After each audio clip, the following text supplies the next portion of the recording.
اعوذ باللہ من الشیطان الرجیم بسم اللہ الرحمن الرحیم۔ اور اللہ نے جو کھیتی اور مویشی پیدا کیے ہیں اس سے انہوں نے ٹھہرایا ہے اللہ کے لیے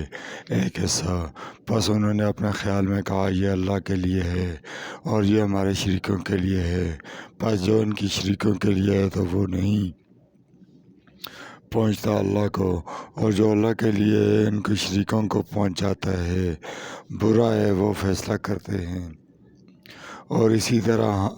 بہت سے مشرکوں کے لیے ان کے شریکوں نے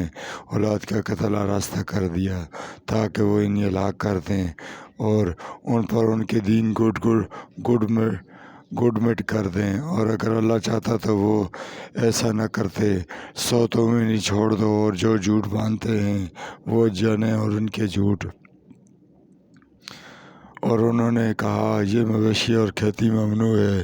اس سے کوئی نہ کھائے مگر جس کو وہ عام چاہیں، ان کے جھوٹے خیال کے مطابق۔ اور اسی طرح بہت سے مشرکوں کے لیے ان شریکوں نے اولاد کا قتل آراستہ کر دیا تاکہ وہ انہیں ہلاک کر دیں اور ان پر ان کا دین گڈ مٹ کر دیا، اور اگر اللہ چاہتا